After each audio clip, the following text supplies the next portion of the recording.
True story is told of a man named John who worked as a denominational official in Minnesota. His job was to travel to little rural communities where they didn't have churches or ministers to do funerals. And often he would go out with the undertaker and they would travel together in the undertaker's hearse. Well, one time, as they were on their way back from a funeral, John was feeling quite tired. So he decided to lie down in the back of the hearse for a little snooze. I don't know, it sounds a little creepy to me. That isn't the worst of it. While John was taking a nap in the back of the hearse, the driver pulled into a gas station to fill up on gas. The service attendant began filling up the gas tank when he was kind of freaked out because there was this body stretched out in the back. After all, it was a hearse, so seeing a body shouldn't have been that much of a surprise. What did surprise him, however, was what happened next. And wouldn't you know it, while the attendant was filling the gas tank, John woke up, he opened his eyes, he knocked on the window, and he waved to the attendant. And John said he never saw anybody run so fast in his whole life, as you can imagine. See, seeing life when expecting death has a way of shaking things up. On the third day, the women who purchased spices to anoint the dead body of Jesus expected to see death. They left running. On the third day, everything changed. Where everybody thought they were just going to see death, there was life. And that really shook things up. If you have your Bibles, or perhaps there's a Bible in front of you, in the back of the chair or near you, turn with me to the book of Mark. The book of Mark, it's Matthew, Mark, it's New Testament, second book in. I invite you to turn to the Gospel of Mark, and Mark gives us his account of the resurrection of Jesus Christ. Now, as an aside, if you are here today and you have a curiosity at all about who Jesus is, I would suggest that you read through the Gospel of Mark in its entirety. If you're here this morning and you're wondering, why all this fuss about Jesus? Then would you commit to taking some time this week to see it for yourself in Mark's Gospel? You can't shoot it down if you haven't even read anything about it. So I'd encourage you to do that. Well, this morning, we're looking at chapter 16 of Mark. Mark chapter 16, and we're going to look at the first 8 verses. And so if you're in your Bibles, it's Mark 16, verses 1 through 8. Verses will be up on the screen for you as well. But 16, verse 1. It says, when the Sabbath was over, Mary Magdalene, Mary the mother of James, and Salome bought spices so that they might go to anoint Jesus' body. Very early on the first day of the week, just after sunrise, they were on their way to the tomb. They asked each other, who will roll the stone away from the entrance of the tomb? When they looked up, they saw that the stone, which was very large, had been rolled away. And as they entered the tomb, they saw a young man dressed in a white robe sitting on the right side, and they were alarmed. I think that's an understatement. Don't be alarmed, he said. You're looking for Jesus the Nazarene who was crucified. He is risen. He is not here. See the place where they laid him. Verse 7. But go tell his disciples and Peter, he's going ahead of you into Galilee. There you will see him, just as he told you. And then verse 8. Trembling and bewildered, the women went out and fled from the tomb. They said nothing to anyone because they were afraid. Now, like the women in this passage, I want us to come up close to the tomb and look inside. And as we look inside, there are 3 questions that I want us to answer this morning. 3 rather simple questions with profound implications. I want us to answer, is it true? Secondly, is it relevant? And thirdly, is a RSVP necessary? Is it true? Is it relevant? And is a RSVP necessary? Well, first of all, is it true? Now, if the tomb was not empty that first Easter, then I have nothing to offer you today, or any other Sunday for that matter. So this question is a rather a critical starting place. Did Jesus rise from the dead? Was Jesus dead for 3 days only to rise up from inside the tomb and walk out? Did Jesus do that? Either he did or he didn't. It can't be answered with, well, that may be true for you, but it's not true for me. Either it is true or it isn't true. David Platt speaks of how in today's world, when it comes to spiritual things, we've thrown truth out the window. He says this: we live in a day and age where religion is looked at as a matter of preference. So choose whatever works best for you. The question of is it true is completely avoided. Now, suppose you drove up to the bank and after the teller asks you, may I help you? You say, well, I need to withdraw some money from my account. And the teller replies, well, I don't feel like you have any money in your account. How would you respond? Well, you'd likely respond with something like, well, I don't really care how you feel about it. I know I have money in my account and I want to withdraw it. Now, what if the teller then said, well, that may be true for you, but it's not true for me? The reality is, either you have money in your account or you don't. It's an issue of truth, not how one feels. The last thing we would want is tellers giving out money based on how they feel. Now, more important than money in the bank is the question which deals with eternal realities, spiritual truths, our future destiny. Is the empty tomb true? Is what Mark records for us here true? Now, as you probably know, the record of Jesus' resurrection can be found in all 4 of the Gospels: Matthew, Mark, Luke, and John. We get a 4-dimensional view of one event. And so as you read Mark's account of this along with the other biblical writers, it doesn't at all read like a legend. If these were 4 writers trying to convince those who would be reading their accounts that this was true, then they would have been more careful to line up everything like ducks in a row. The gospel writers were not concerned about getting all their details to line up perfectly. What we know is what's recorded for us here is exactly what God wanted here. It is absolutely true. Any variations between the 4 writers are on secondary issues where the core facts are the same in each of the 4 Gospels. Now, don't get me wrong. There are no contradictions, just different perspectives. Each writer takes a look at the resurrection from his vantage point, identifying certain features. Let me give you an example. Mark here mentions 1 man, 1 angel. Luke mentions 2. Everyone goes, oh, it's a contradiction. Well, if 2 angels were present and one of the writers mentions 1 angel, that's not a contradiction. If there were 2, then it's correct to speak of 1 angel. Now, if Mark said there was 1 angel and only 1 angel, and the other gospel writers said, oh, no, there were 2 angels, then we would have ourselves a contradiction.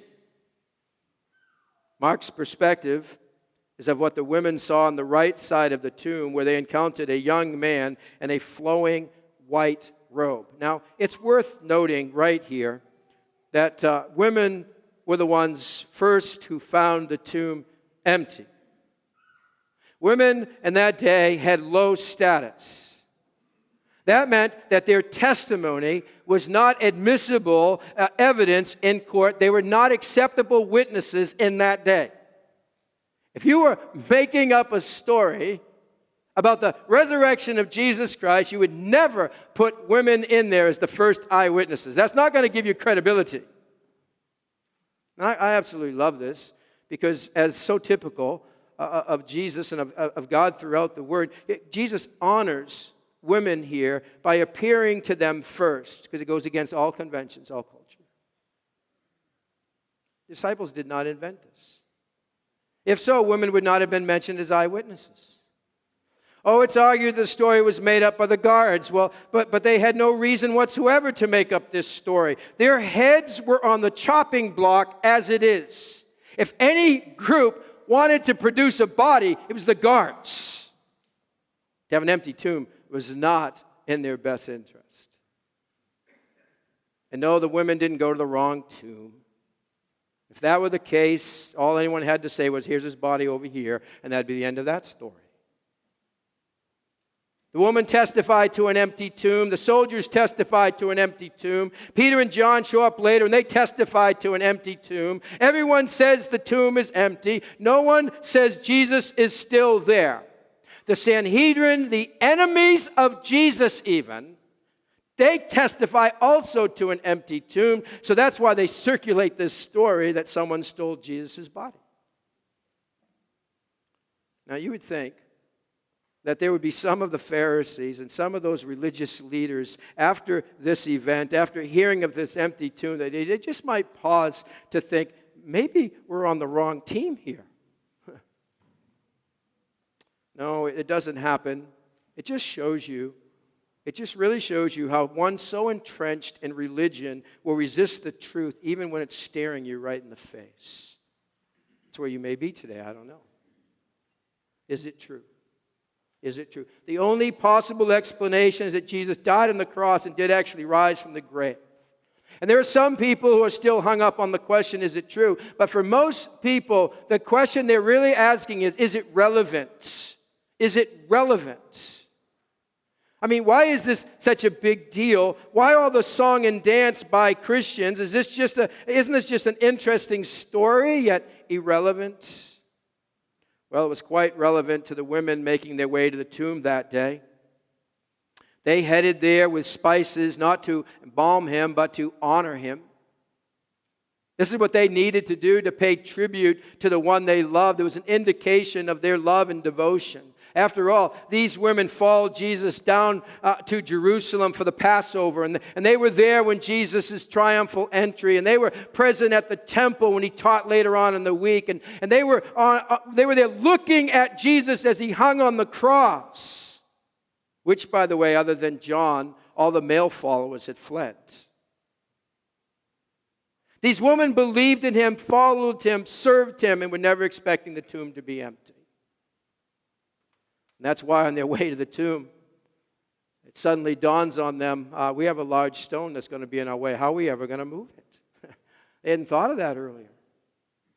Well, it was a moot point, because when they arrive at the tomb, the stone was rolled away from the tomb.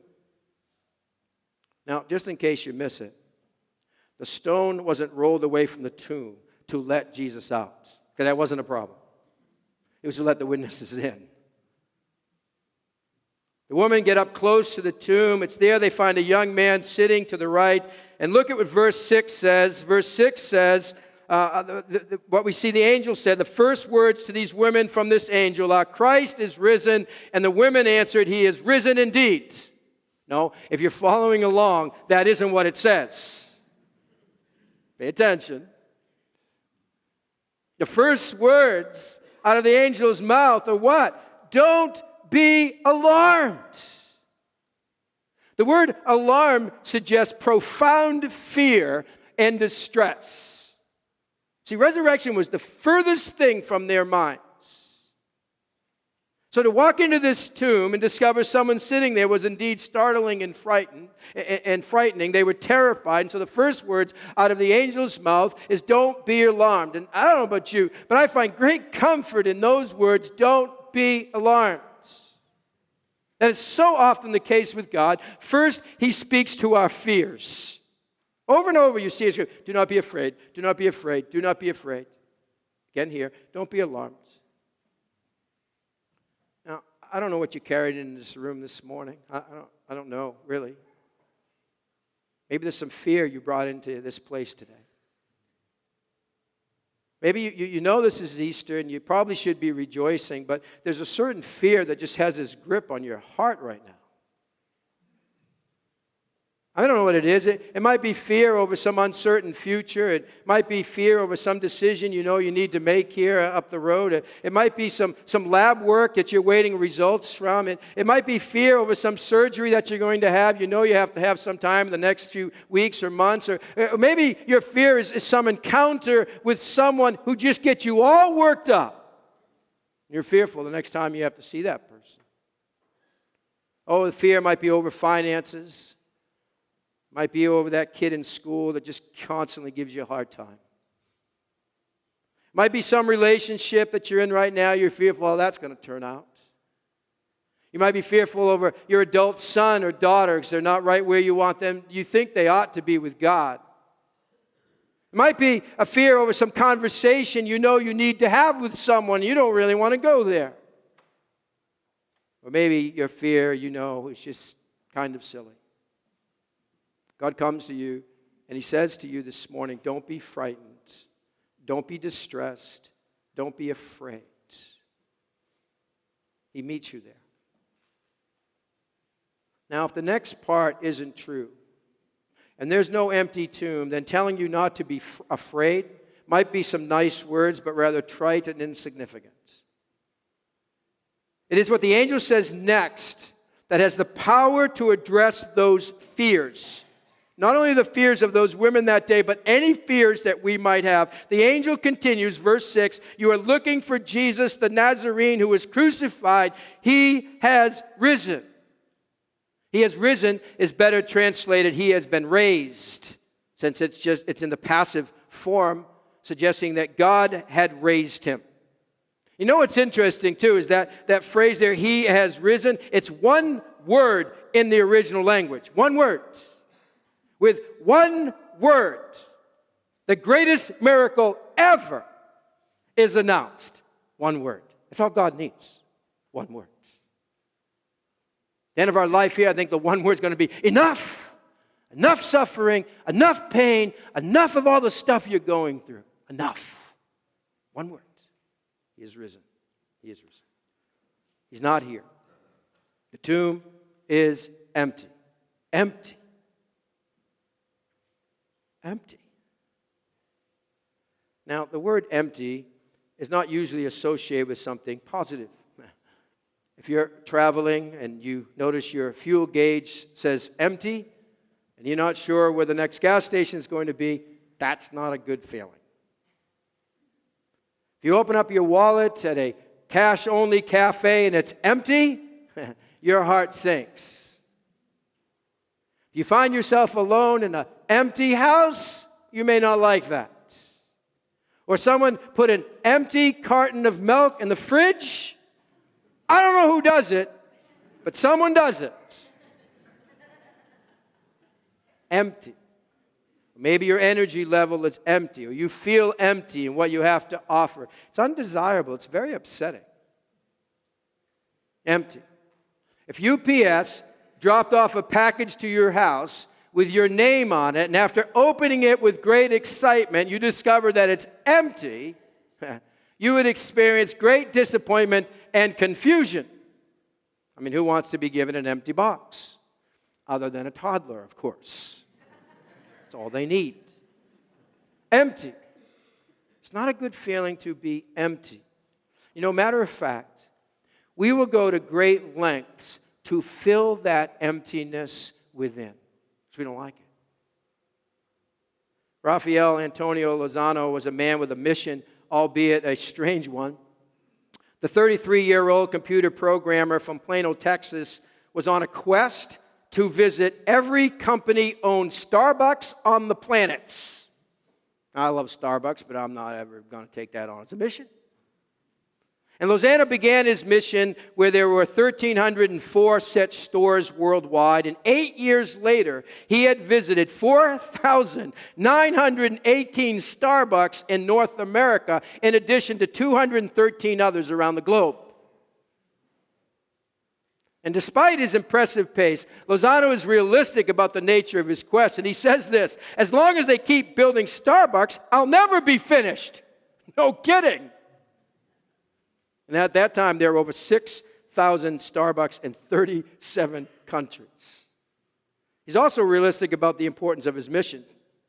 Every time I reach a Starbucks, I feel like I've accomplished something, he said, when actually I've accomplished nothing. Doesn't life just feel that way sometimes? You go and go and go, and you give and give and give, and you do and do and do, and you come to the end of the day, you're end of your week, and you go, what did I accomplish? Does it really matter? Is it going to matter 5 years from now? Is it going to matter in eternity? Why did I do this? We run around all over the place. It's been observed life is like a wild goose chase without the goose. That's what it's like. It is. Years ago now, Lily Tomlin was on a Broadway stage playing a part of a bag lady, and she was walking through New York streets pushing a grocery cart full of all of her life's possessions. And as she's doing this, she begins to reflect on all the things that are bases of anxiety in her life. And she lists all kinds of things. And she starts speaking out loud in this scene here. And she says, well, I worry about why my socks won't stay up. And I worry that if peanut oil comes from peanuts, where does baby oil come from? You know, those kind of things. These are just consuming her. She goes through a whole series of anxieties, and then she stops and she says this, something rather profound. She says, I worry about my place in the cosmic scheme of things. Then she pauses and says, I worry that there is no cosmic scheme of things. In other words, I worry that there's no purpose in my life, that I am nothing more than the accident byproduct of nature, a result of matter plus time plus chance. See, do I matter? It's a question on most people's minds. This is pretty relevant here. Do I matter? Is there any meaning? Is this all there is right here? Many are aware of the empty space within, and most will do anything to fill it. Back 4 years ago now, when Michael Jordan was turning 50, ESPN ran an extended interview about his continuing obsession with the best days of his basketball career. And the article goes on to say Jordan's self-esteem has always been tied directly to the game. Without it, he feels adrift. Who am I? What am I doing? For the past 10 years, since retiring for the third time, he's been running, moving as fast as he could, creating distractions and distance. He's restless. The article says he can't even relax enough to stay in one place for more than a day or two without wanting to go someplace else. Do you know the feeling? Now, it says he knows he needs to quiet these drives, to find a way to live the life he worked so hard to create, to be still. He knows he won't ever play basketball again, but as he was approaching 50, he wonders if he could at 50. Michael Jordan says this, what if it's consumed me so much? I'm my worst enemy. I drove myself so much that I'm still living with some of those drives. I'm living with that. I don't know how to get rid of it. I don't know if I could. And here I am still connected to the game. And then Jordan continues. He asks, how can I enjoy the next 20 years without so much of this consuming me? How can I find peace away from the game of basketball? We wrap our lives, we wrap our jobs all around this thing called significance, and we say this is going to be it, and we're so connected to it. What happens when we don't have it? Where do you find your significance? Be honest and ask that question of yourself. Where do I find my significance? What is it? How am I trying to fill the emptiness within? See, the relevance of the tomb being empty is we don't have to be. The relevance of the tomb being empty is we don't have to be. And the fact that the tomb is empty solves the emptiness within. The empty tomb means our lives matter. Our lives have purpose. Our lives have meaning. This is the relevance of the empty tomb. You know, busyness and chasing and doing and trying to be religious never can fill the emptiness within. It can't do it. None of those things. Only one thing can give us full hearts, remembering, embracing the significance of the empty tomb, coming back to the fact that Jesus is alive, and then long for Him to fill your emptiness.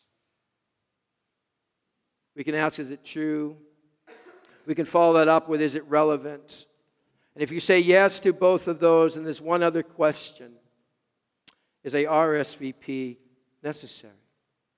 Is a RSVP necessary? Notice the response of the women in verse 8. It says, trembling and bewildered, the women went out and fled from the tomb. They're running.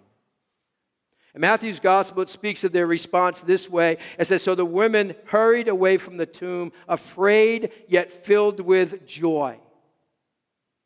The tomb is empty. Their hearts are filled with fear and great joy. And it's no different today. The empty tomb should shake us up. It should grab us and get our attention in some way.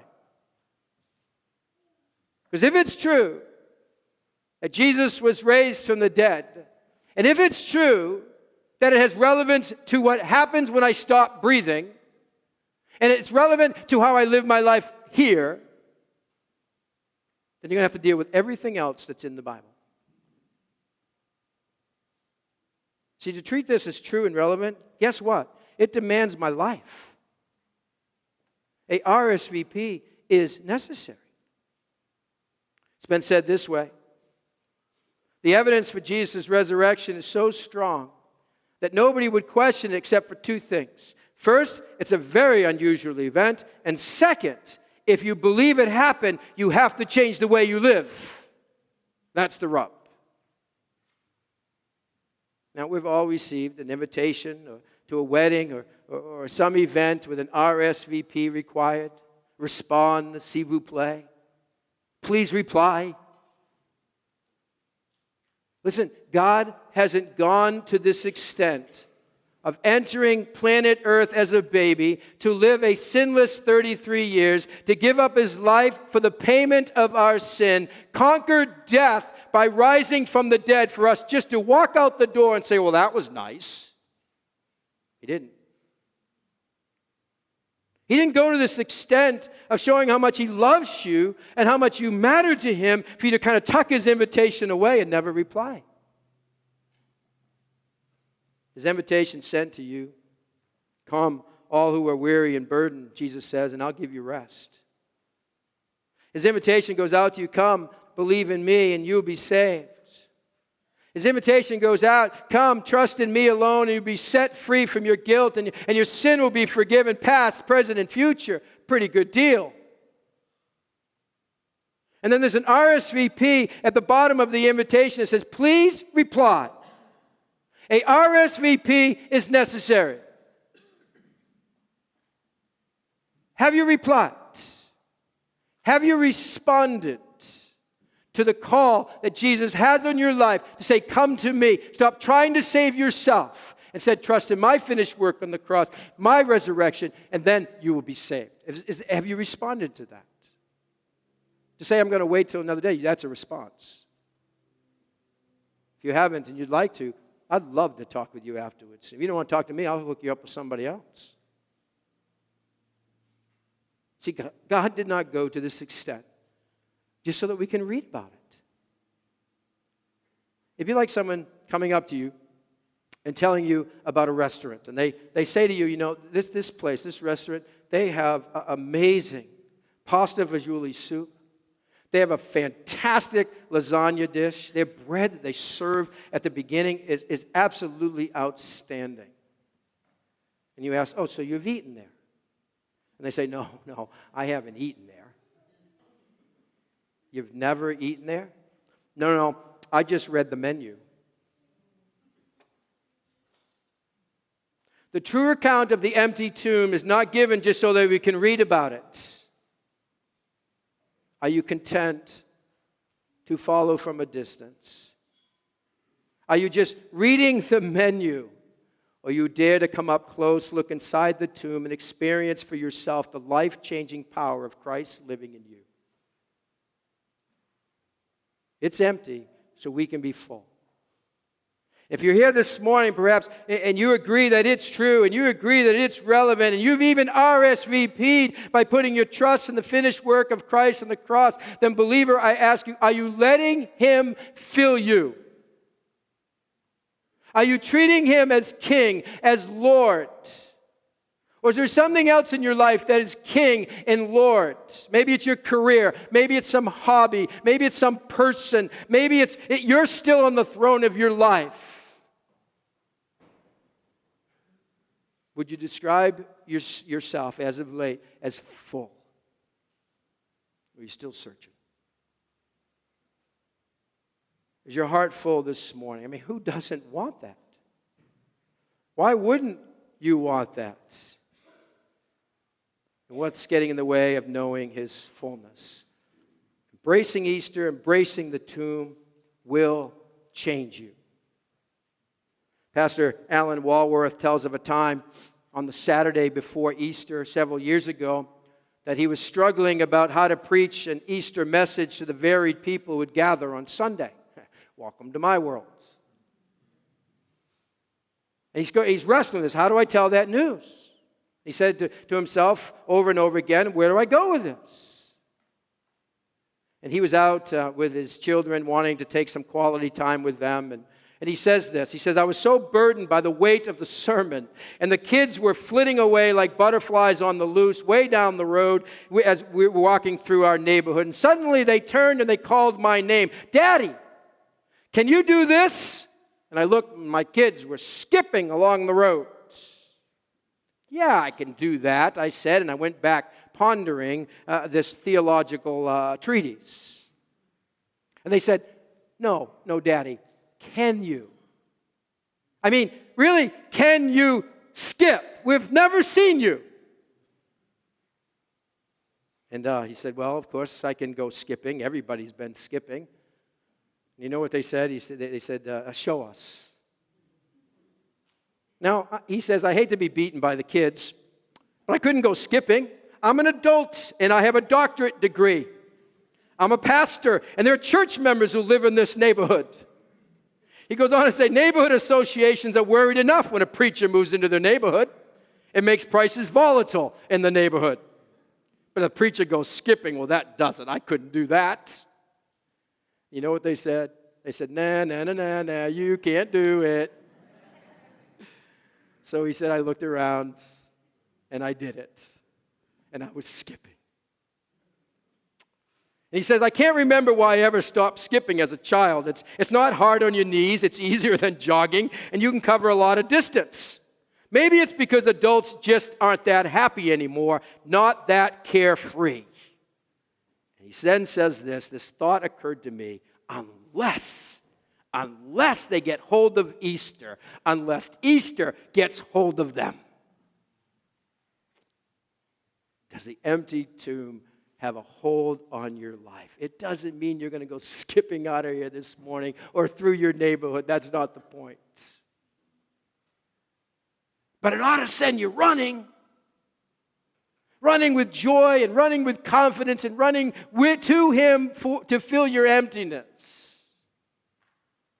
Because when we really embrace the empty tomb, I dare say we will never be the same again.